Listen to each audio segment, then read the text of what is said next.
Good morning. Time now 8 o'clock in the morning in Tokyo, Friday, April 13th, 2021. Welcome to another edition of the World Bank Group Morning Seminar organized by the World Bank Tokyo office. My name is Koichi Omori. I'm Senior External Affairs Officer of the World Bank based in Tokyo. We organize many interesting seminars starting at 8 o'clock in the morning in Japan Standard Time almost every week in the last 3 years, introducing the latest report presented by the World Bank Group, economists and specialists. In fact, we are making the 100th seminar today.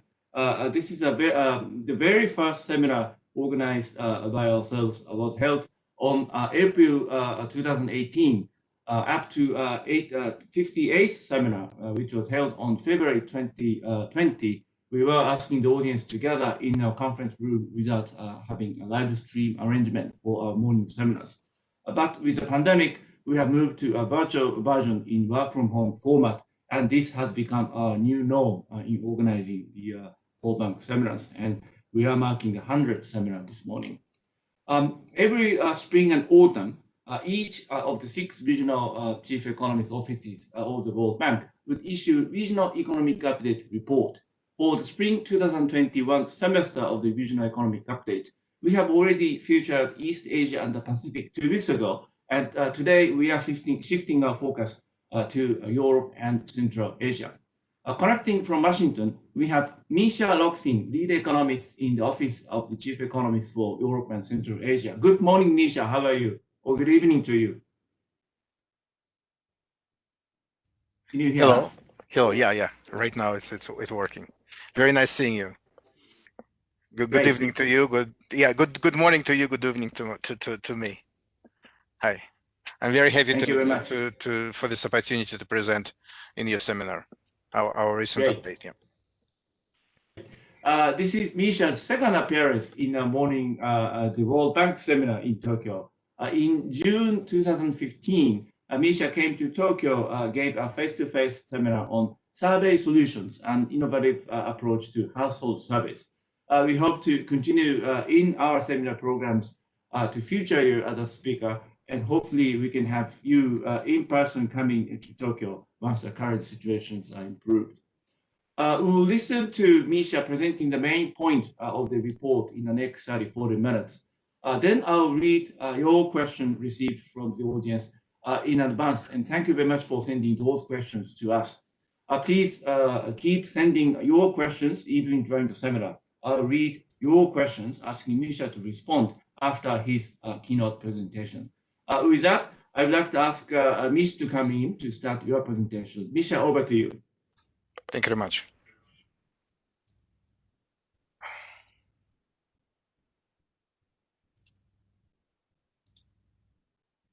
Thank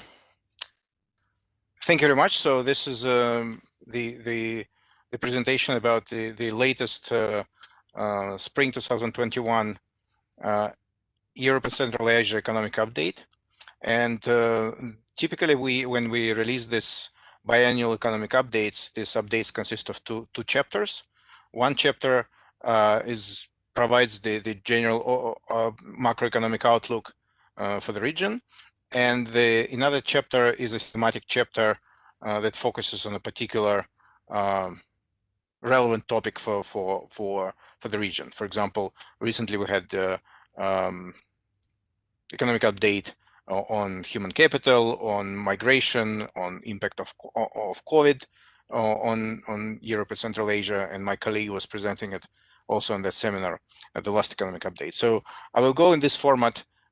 So first we will cover some main macroeconomic developments, and then in the second part of this presentation, I will switch to the data digitalization and governance chapter. So what is the economic outlook? So following the collapse of economic activity last year due to COVID-19 pandemic, growth has rebounded in ECA in 2021. Regional GDP is estimated to grow by 3.6%. In response to firming external demands and stabilizing industry and commodity pricing. Growth in 2022 is also expected to be positive and rise to 3.8%.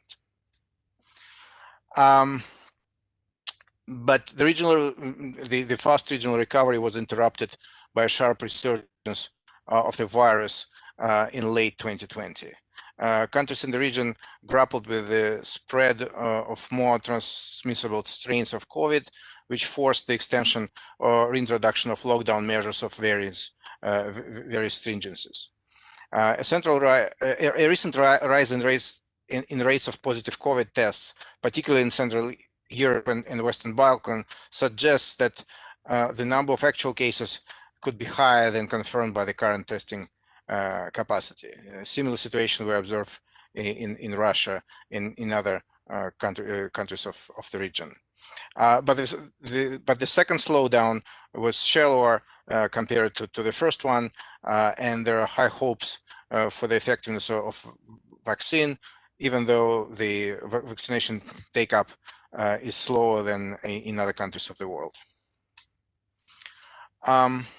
So the government debt has been increasing rapidly in the world, also including ECA, as you can see in these graphs. But government debt in ECA region is still significantly lower compared to the world average. Global financial conditions remain benign as major central banks reaffirmed the continuation of their asset purchasing, but signs of rising inflation are emerging and triggering a steepening of yield curve. And after the brisk rebound in the end of 2020, portfolio inflow to emerging and developing countries lost momentum in early 2021. Foreign direct investment inflow collapsed more severely in ECA compared to other emerging and developing countries last year, with levels falling to nearly 20% 20-year low as large energy exporters, especially Russia, struggles to recover. Commodity pricing rebound in the second half of 2020 and continue their growth. However, the pickup in energy prices lagged the broader recovery in commodity prices due to prolonged impact of the pandemic on global demand. Nevertheless, the energy prices experienced a robust rebound in early 2021. Brent crude rose above $60 per barrel in February and stayed at this level up until now. I think today the price is $63 per barrel. And metal and agriculture prices have been surging in large part due to robust demand from China, as you can see from this graph. Investment growth collapsed after persistent decline prior to COVID-19, but the investment growth is expected to pick up again in 2021. You can see from that graph the investment growth for ECA is negative for 2020 and 2021, but turns again positive in 2022.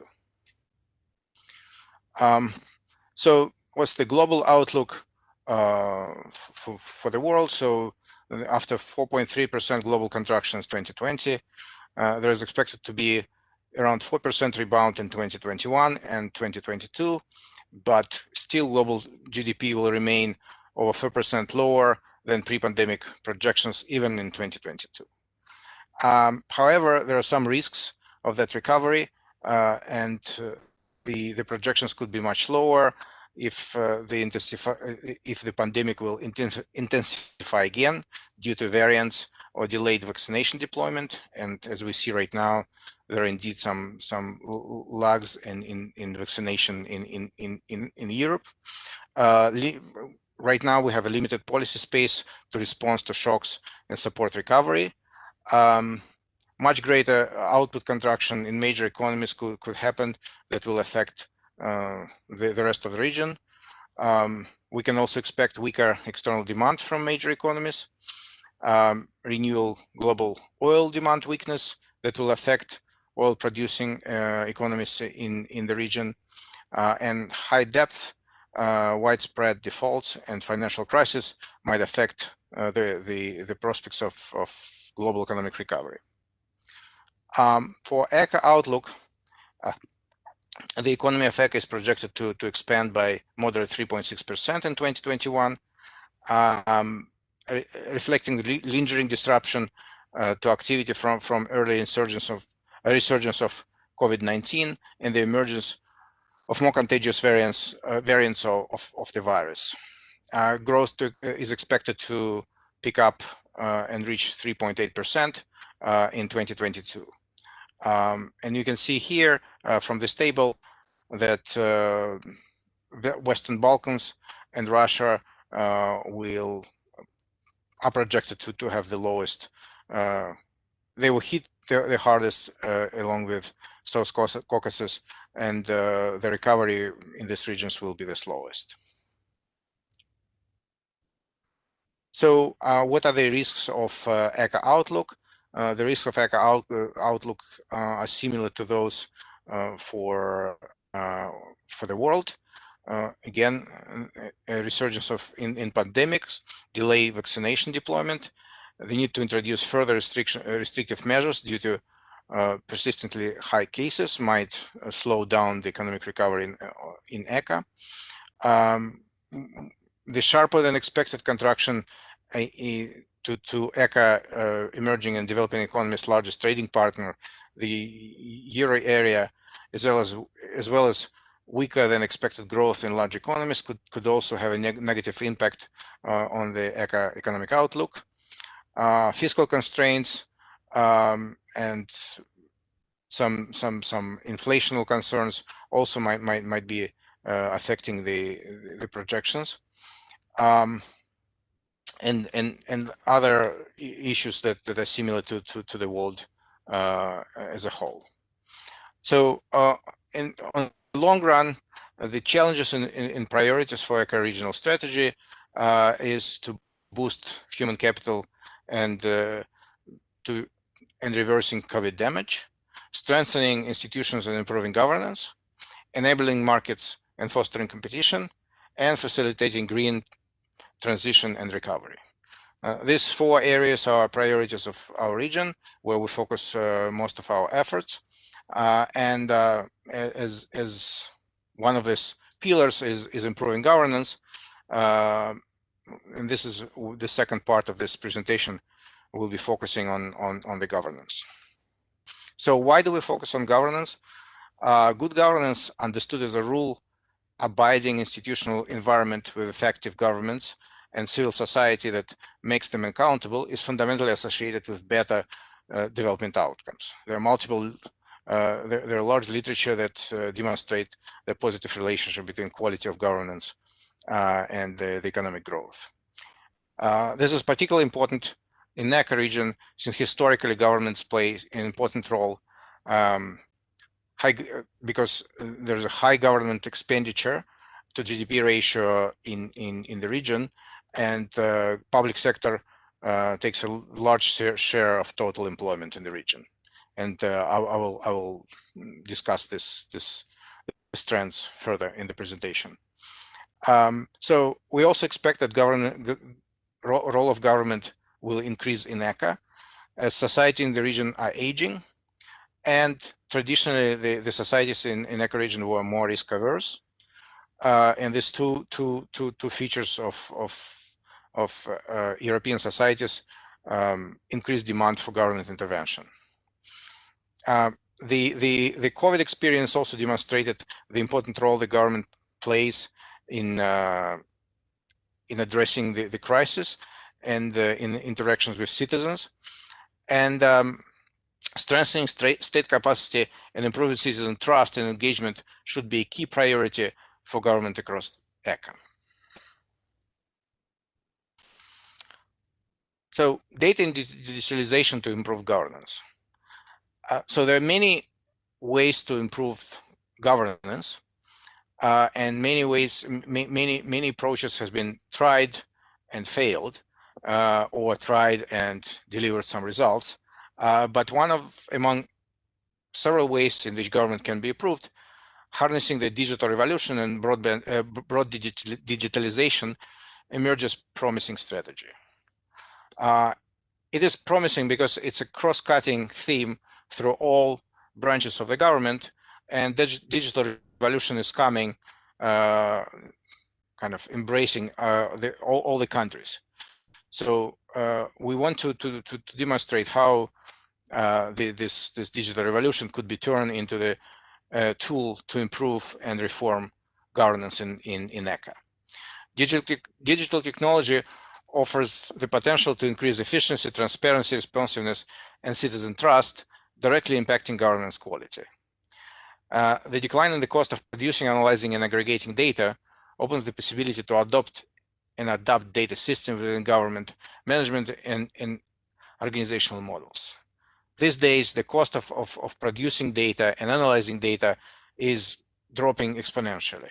So the big data is produced automatically, and all this data could be harnessed to improve the governance. Data revolution also creates an opportunity for civil society and civil society organizations and individual citizens to engage with improved government accountability. And we are talking about this. We'll be talking about this in the presentation. So in this chapter that we present in Economic Update, we illustrate the current role of the public sector and state governance in the region. We show the size and composition of government and public employment, the overall quality of governance, and trend of how the quality of the governance changed over time. We present the opportunities that data and digitalization provide for improving state capacity and assess where ECA country stands in this regard. We also discuss how data and digitalization can help to develop a better relationship between government and civil society, and discuss the related challenges that might arise in promoting this better communication between civil society and the government. We also provide policy recommendations on the way forward in capitalizing digitalization and the data revolution for improving governance in ECA. So what is the role of government in ECA? As I already said before, in ECA region, government expenditure takes 39% of the GDP, relative to the 33% worldwide. It's partially expected because the rich countries usually have big governments, and as many countries are still transitioning from market to market-based economies, the state-owned enterprises and government takes a large share of the total budget. The public sector in ECA employs 86 million people, or 25.3% of the total employment, which is significantly higher than the global 16% globally. And you can see from this chart that the highest public expenditure as a share of GDP is in Northern Europe and Western Europe. As we said, the richer countries typically tend to have higher public expenditure, at least in Europe. And the public employment as a share of total employment is highest in Eastern Europe, and in Russian Federation, and again is in Northern Europe. So public employment in ECA attracts better educated and most productive personnel. So you can see on the left graph shows the proportion of public employees with tertiary education relative of the proportion of population with tertiary education, and 45-degree line indicates the equality, right? So if the country is above the 45-degree lines, it indicates 45-degree line. It indicates that the proportion of employees with tertiary education is higher than population average, and you can see that for virtually all countries in ECA, excluding Luxembourg, the public sector, the people with tertiary education are overrepresented in public sector. Public sector is also have large share of females compared to the private sectors. So you can see here again on the horizontal axis, we see the woman as a percentage of private sector employees, and on the vertical axis we see women as percentage of public sector employees. And for every country, there are more females employed in public sector compared to the private sector. And we also expect that the role of the government will increase in future. And the main trend in that is that the population of ECA is aging, and aging population require the expansion of public services such as healthcare, disability, and long-term care. These services are more labor intensive and expensive compared to other government provided services. As a result, the state tend to get larger, employ more people, and the share of GDP of state will also increase. At the same time, the support to state ownership is growing. The share of the population in advanced economies who favor the expansion of public ownership increased from 27 to 33% in the last years. About 45% of citizens in transition countries of ECA support the expansion of the public property. This is partially due to rising inequality and increased demand for redistribution, since globalization and technological change has been reducing job security and income of the most vulnerable groups of population in the region. COVID crisis exacerbated this trend, as many people wanted to rely on government for support, and they want to socialize their individual risks. Countries in the region are already witnessing significant increase in government role in public health systems, education, social protection, as they deal with the pandemic. So again, we expect the role of the government in ECA to increase. So what is the quality of the governance in ECA? So overall, on average, the ECA has quite good quality of the governance, but there's a great disparity in quality across the region. You can see that sub-regional variation is very high. You have top performance of Northern Europe and Western Europe, and at the same time you have countries like Central Asia, countries of Central Asia, Eastern Europe, and Russian Federation that have relatively low levels of governance scores. And so the map and the graph shows the governance scores from World Governance Indicators 2019, and the scores are ranges from -2 to +2, with positive numbers indicating the better quality of the governance. So, but if you look at the trends in governance over time, we can see some encouraging patterns.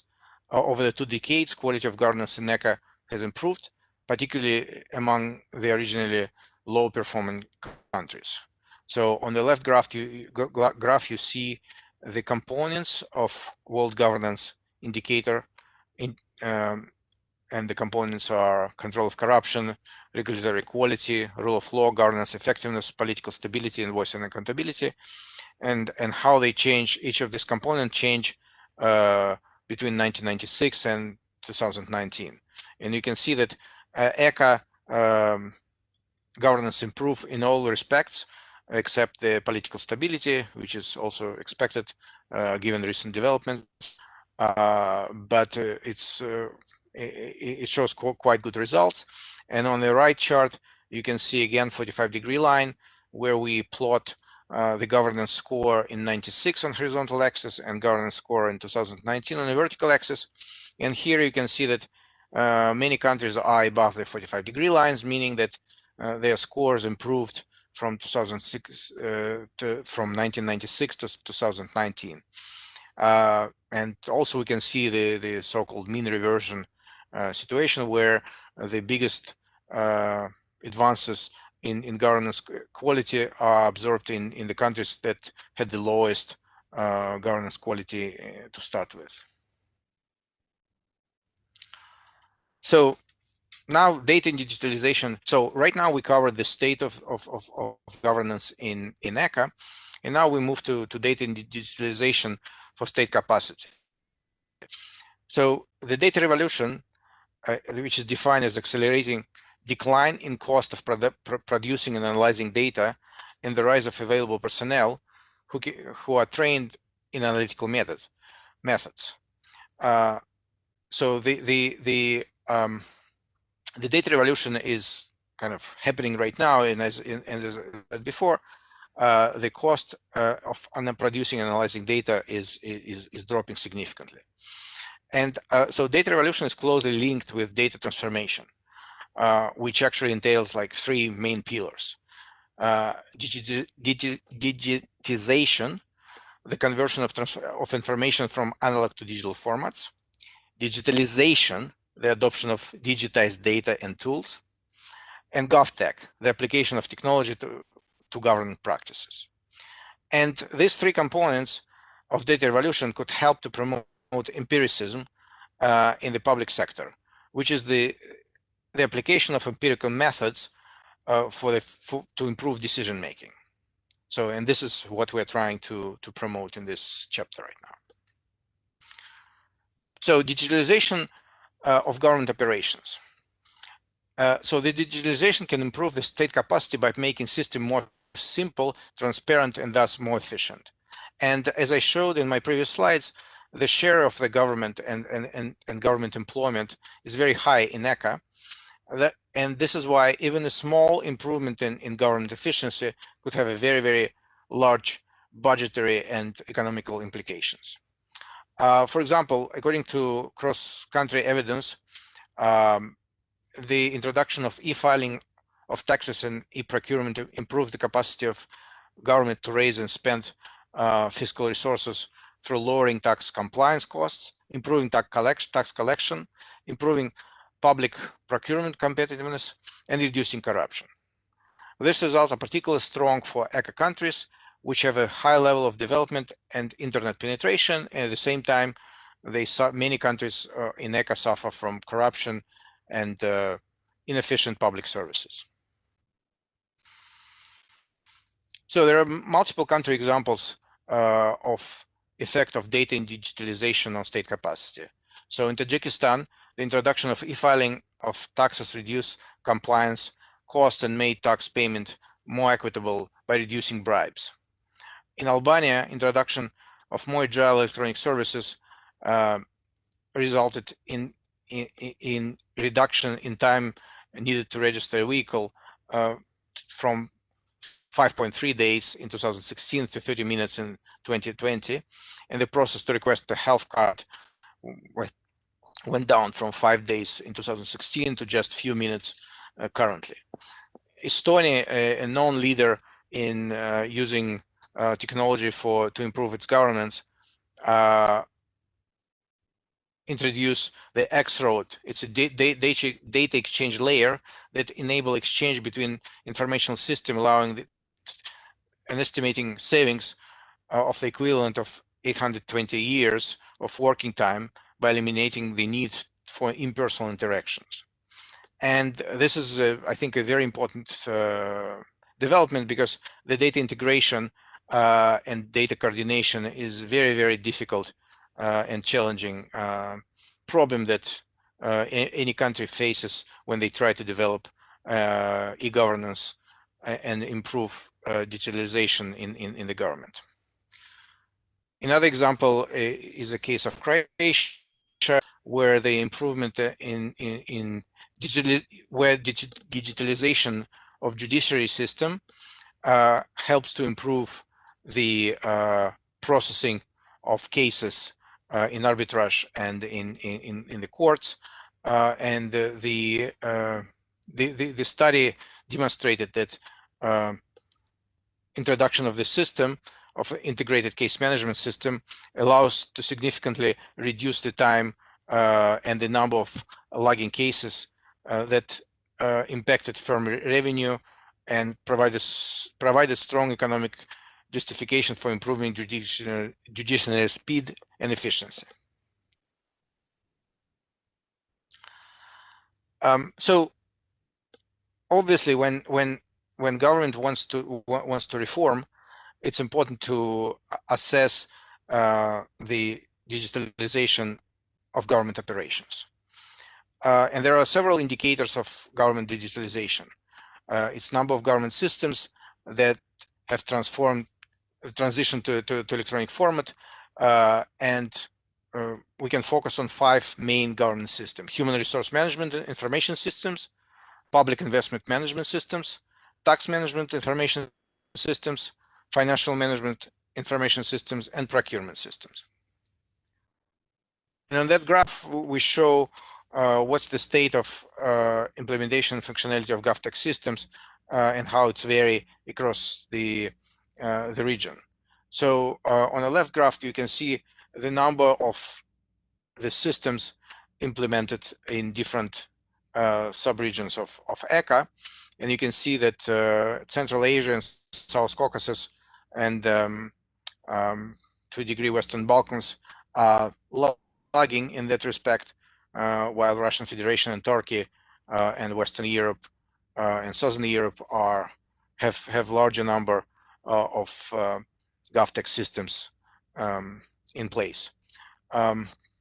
But what's important to understand that the number of systems might not always reflect the actual situation, because the degree of functionality of different systems differ significantly. And on the right graph, you can see that different systems have different degree of functionality. For example, the financial management information systems have the highest number of proportion of fully functional systems, while public investment management systems have the lowest functionality. That's why on the corresponding graph we have both unweighted and weighted by functionality numbers. Obviously, the digitalization is not possible without wide penetration of internet. So on that graph, we show the number of GovTech systems weighted by functionality against the fixed broadband subscription per 100 people.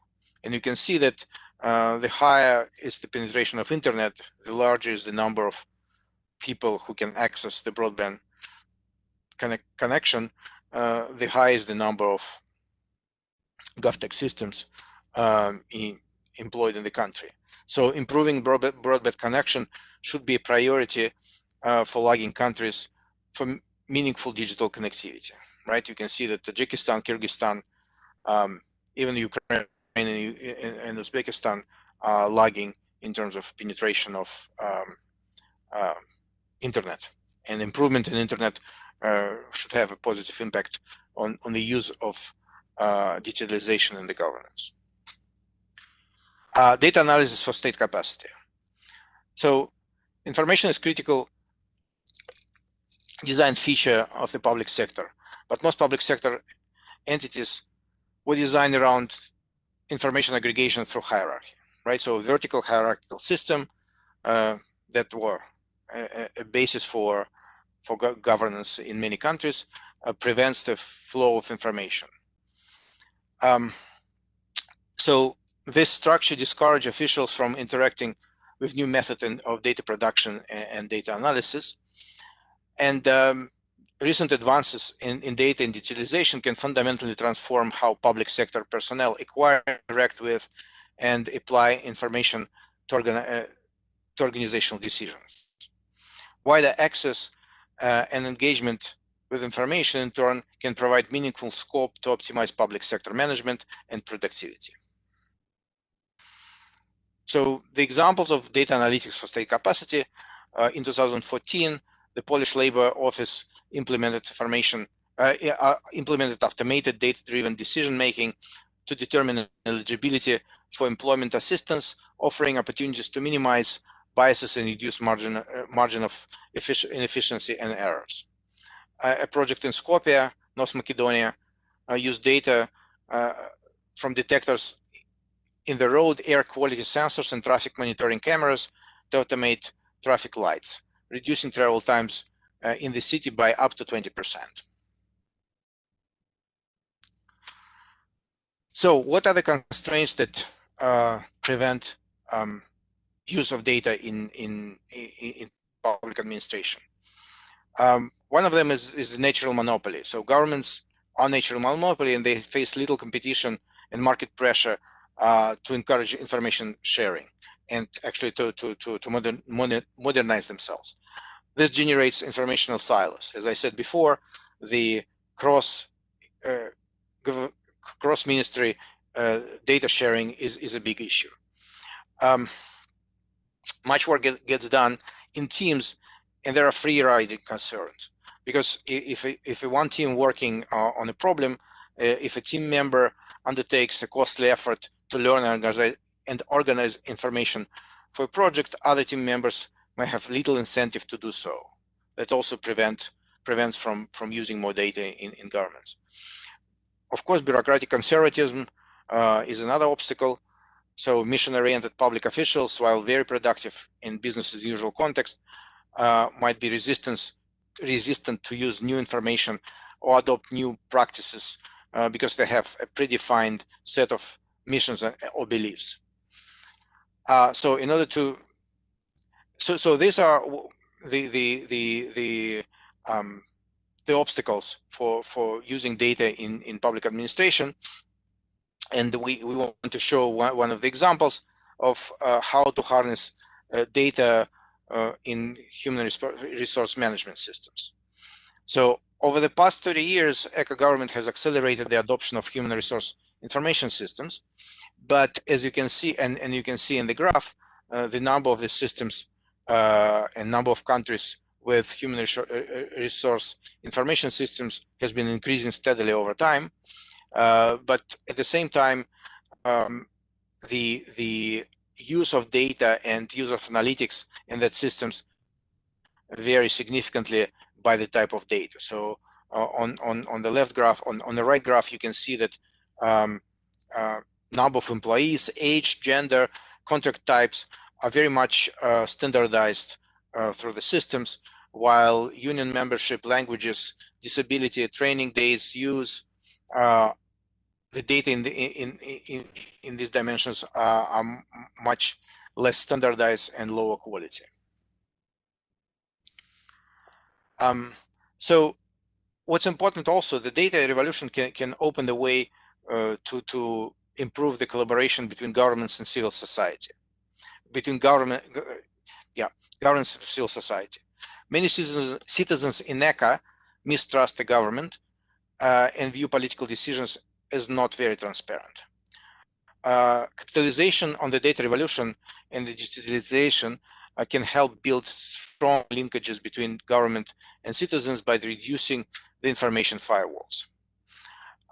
One of the most promising mechanisms of this tendency is open government data, which reduces the transaction cost of gathering, analyzing, and disseminating public sector data, and allowing for more comprehensive understanding of the quality of public governance as a whole.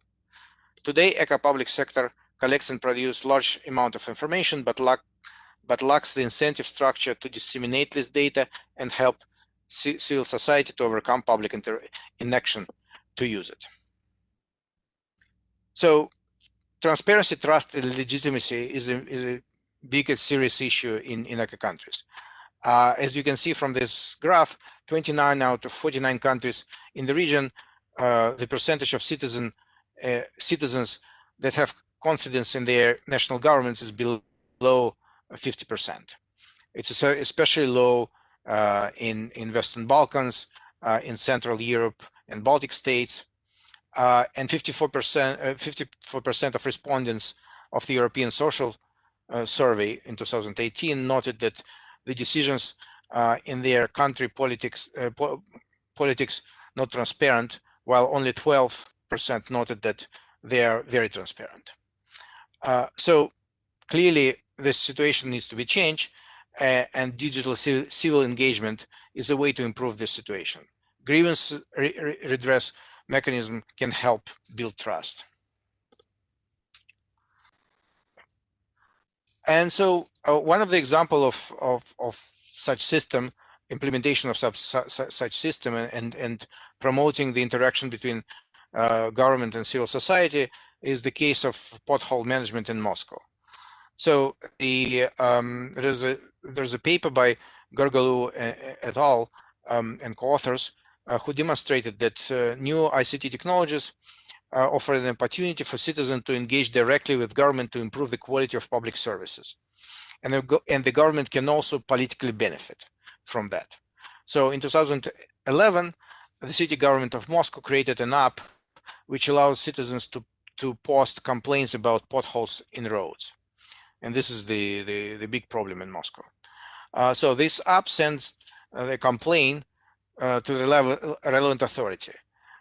So complaints are resolved on average in 5 days. So what the study found, they found that in neighborhoods where for geophysical reasons, there were more potholes complaints. So this is exogenous from what politicians were doing.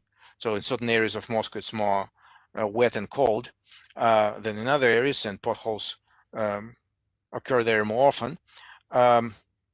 The incumbent mayor obtained a larger majority in the election.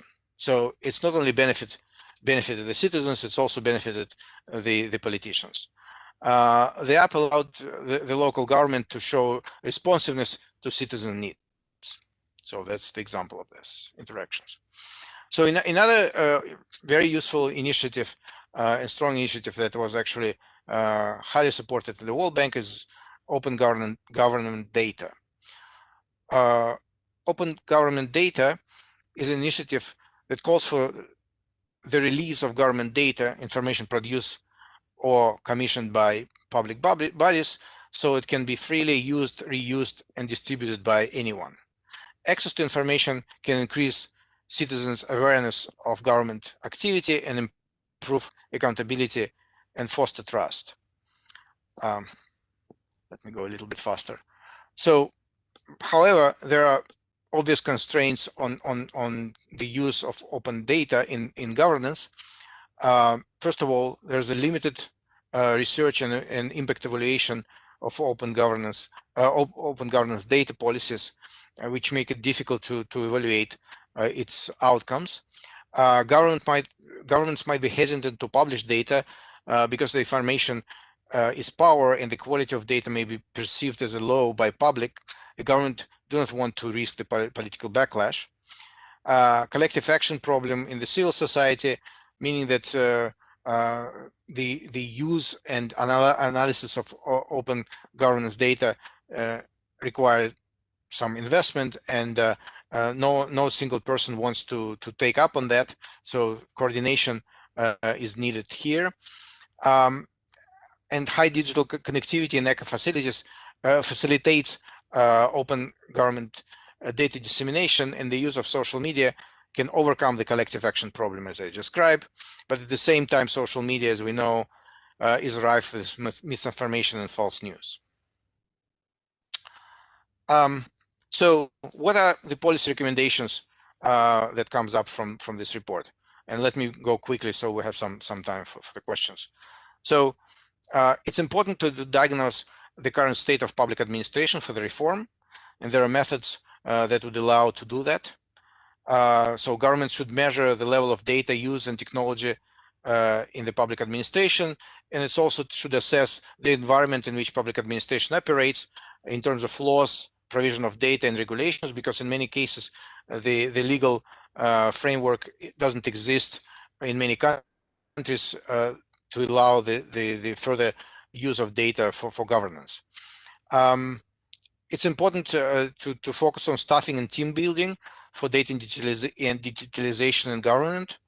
The training and capacity building and retaining qualified people is a big issue, and there are several recommendations we put in the update to overcome this problem.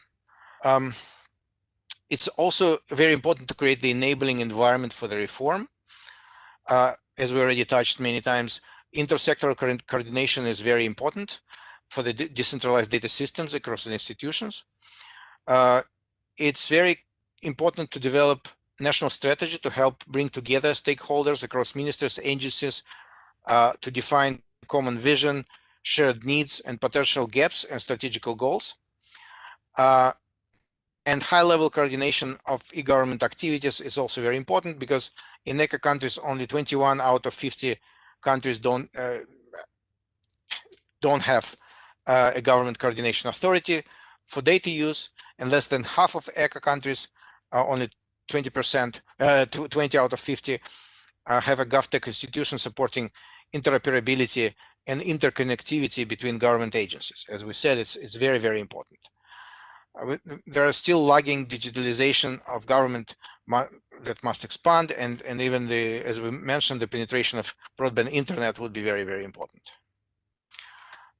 Societies might develop institutions and public space for citizens to hold governments accountable over their broad approach to using data, and society government must promote direct feedback between citizens and governments, because it could, again, build trust, improve accountability, and promote great economic development. And that's it. Thank you very much.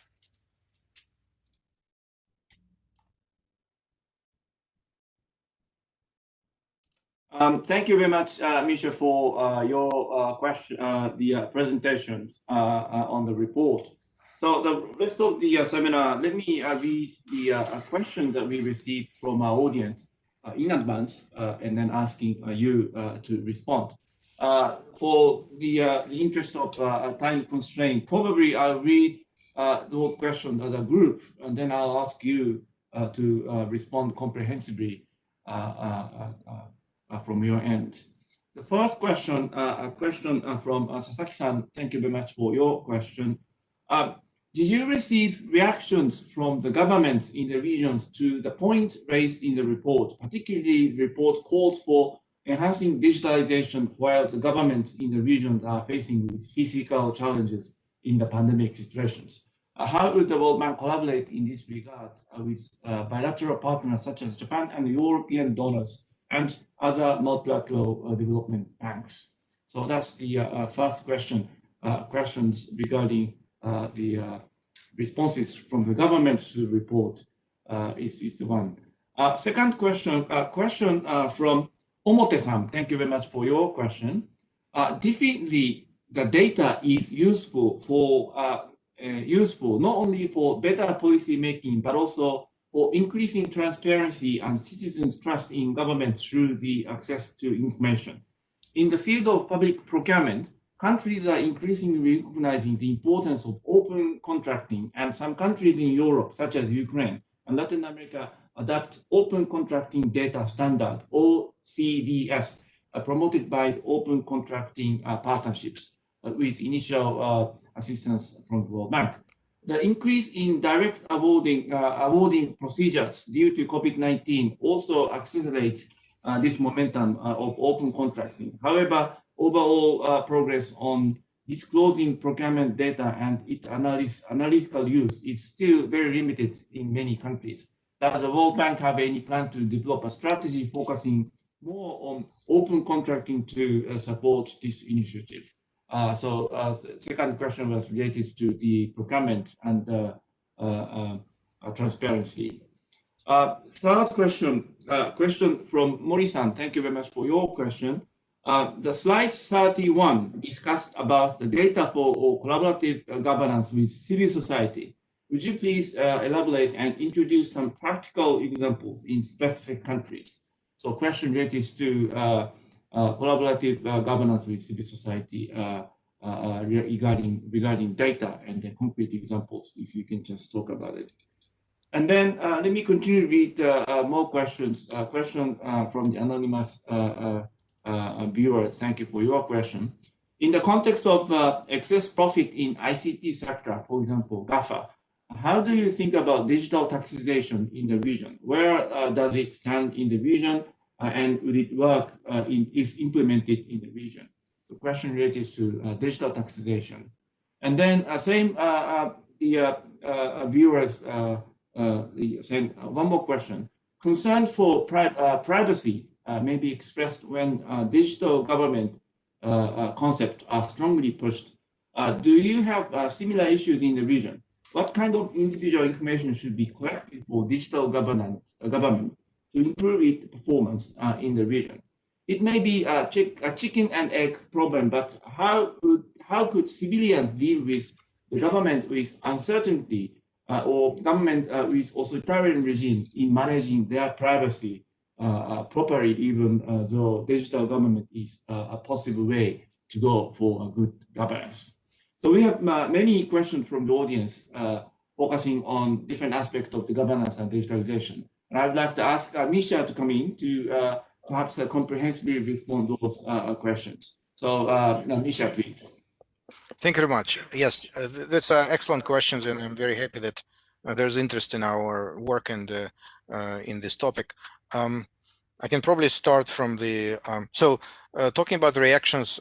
So the report just came out, and we had some interactions with governments during spring meetings.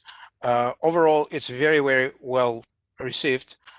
The eco-chief economist Asli Demirguk-Kund met with executive directors of the World Bank recently, and where she also presented the report and the main findings.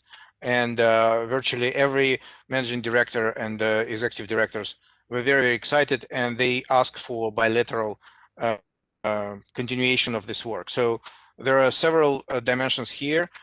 We see the one dimension is further research in this area, because there is a clear lack of impact evaluation and scientific evidence on effectiveness of many new initiatives, because they are new.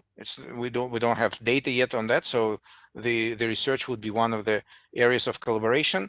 Capacity building is clearly another one.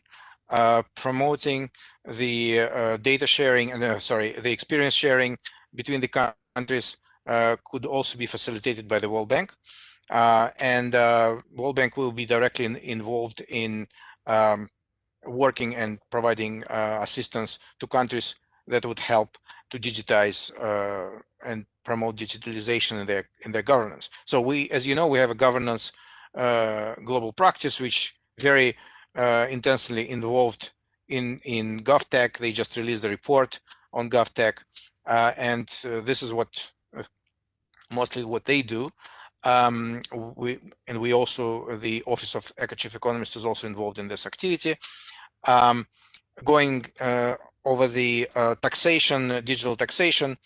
So let me step back. So the open contract initiative is something that also is discussed right now in the bank, and governance GP is working in this direction. So you're completely right. This is very, very important. The transparency and trust that goes with that is very important especially for our countries.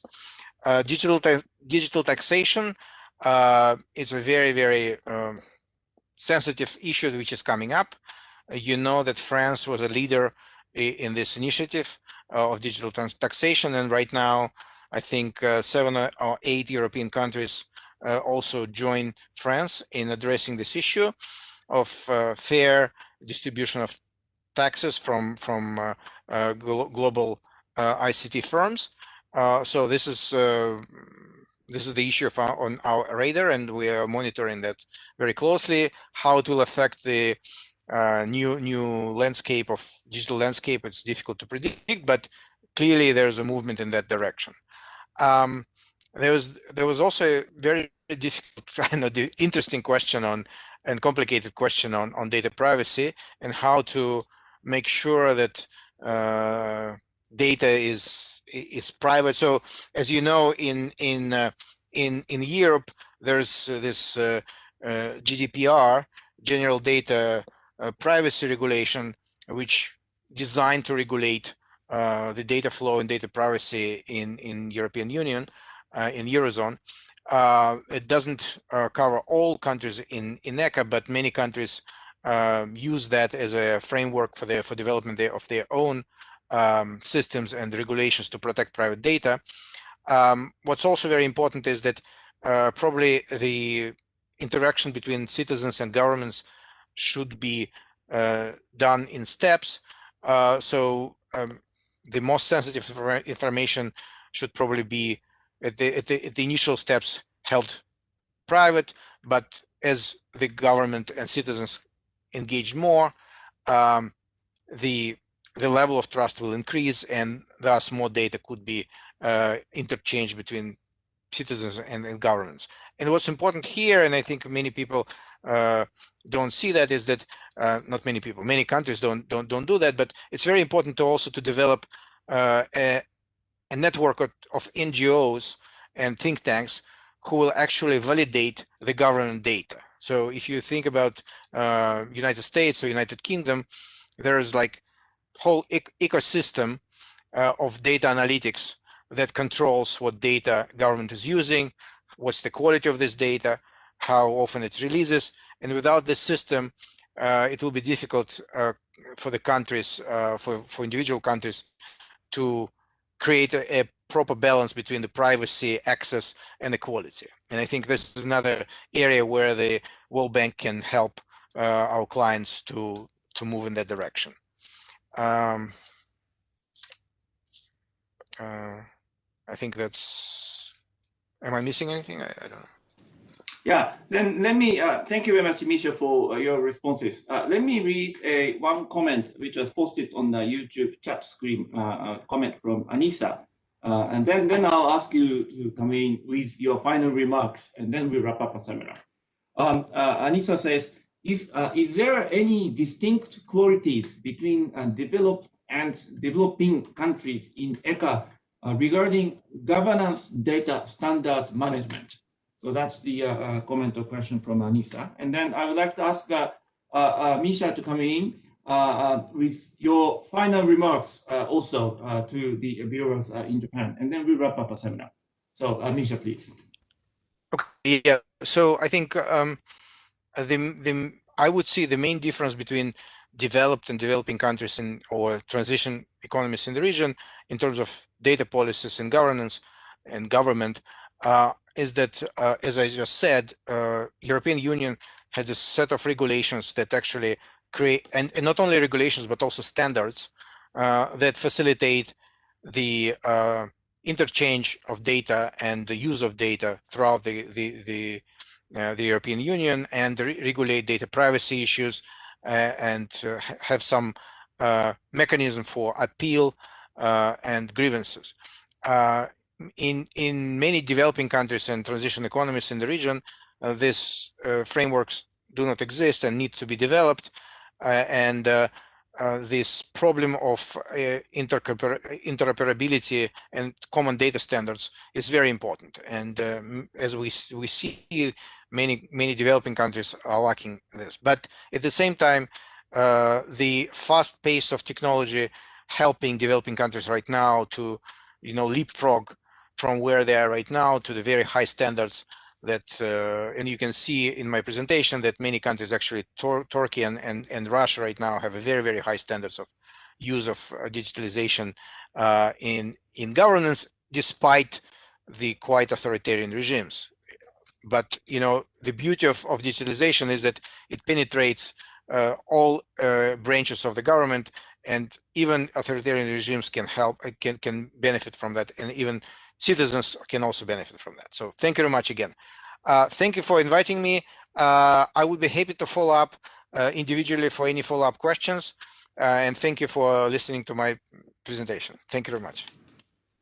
Thank you very much. We have Misha Loksin, lead economist in the Office of the Chief Economist for Europe and Central Asia region in the World Bank, connecting us from Washington, D.C.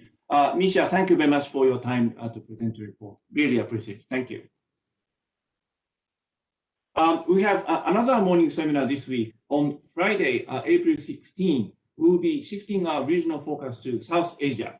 The team of 3 economists from the Office of the Chief Economist for South Asia region will discuss the latest edition of the South Asia Economic Focus issued on March 31st. Please check our website for details of this seminar as well as other upcoming online seminars. With that, I'd like to thank once again for everyone to watch the seminar. Stay safe, stay healthy, and see you later this week. Thank you.